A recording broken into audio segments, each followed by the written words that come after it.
Paminsan-minsan, nakikitaan rin pala ng profesionalismo si Floyd Mayweather Jr. Kagabi, ginamit undefeated American fighter ang dating niyang armas kontra Manny Pacquiao para bigyan ng words of encouragement ang fallen Pinoy boxing hero. Sa kanyang Twitter account, ipinaskil na outspoken Pacquiao critic ang mensahe na ngayon lamang magiging kaaya-aya para sa mga Pinoy fans. At ayon kay Mayweather, nangyayari talaga ang kabiguan sa mundo ng boxing at ang kailangan lamang anyay matuto si Pacquiao sa kanyang experience at bumangon muli tulad ng isang tunay na kampyon. Naniniwala rin si Mayweather na ang nakakagulat na 6th round knockout victory ni Marquez noong linggo ay muli magpapaalab sa interes ng publiko sa sport na kung tuwagin rin ay sweet science. At tulad ng payo ng marami, tahasang sinabi ni Mayweather na sana'y maisipan ni Pacquiao na bigyang prioridad muli ang paghahanda sa bawat laban.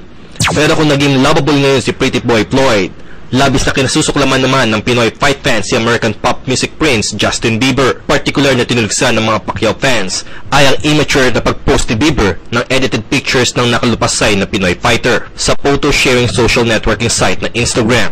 Unang inilabas ng 18-year-old pop star ang larawan ni Marquez na pinabaksak ng idolong niyang si Mayweather noong 2009 bago niya ito sinundan ng mockery photo ng walang malay na si Pacquiao na nag-aala Michael Jackson anti-gravity lean. At hindi pa nakontento, nag-post ulit si Bieber ng Photoshop picture ng kaparehong nakaiga na si Pacquiao na animoy ginigising ni Simba, ang batang leon sa Disney animation na Lion King. Dahil dito, maging ang ilang politiko, artista at basketball players ay hindi na iwasang magpakita rin ng ngit-ngit laban sa baby singer. Siyempre nakaka-insulto yan, no? At medyo distasteful kasi nakita mo naman na lifeless momentary yung tao, si Pacquiao, tapos parang pinagtripan niya pa. Para sa isang celebrity na napakatabang ang reach tulad ni Justin Bieber, I think he probably should rethink what he did and maybe issue an apology. Kasi hindi naman biro yun eh. Buti sana kung natalo lang para isang basketball team, di ba? Pero nakita mo naman si Pacquiao, parang walang bait-bait ng tao, tapos kawawa na lahat, tumba na, tapos parang pinagtawanan niya pa. So, you know, it leaves a bitter taste in every Filipino's mouth. Kaya nga naman nakita mo yung backlash sa internet, social media.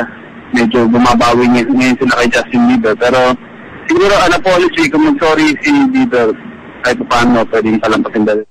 Bukod sa hinanakit dahil sa kabigo ang mabigyan ng nominasyon sa Grammy Awards, tiyak na paghihilom rin ngayon ni Bieber ang kanyang puso dahil sa mga masasakit na salitang ipinupukol sa kanya ng galit na galit ng mga Filipino at Pacquiao fans. Para sa PTV Sports, Robert Belen, Telebisyon ng Bayan.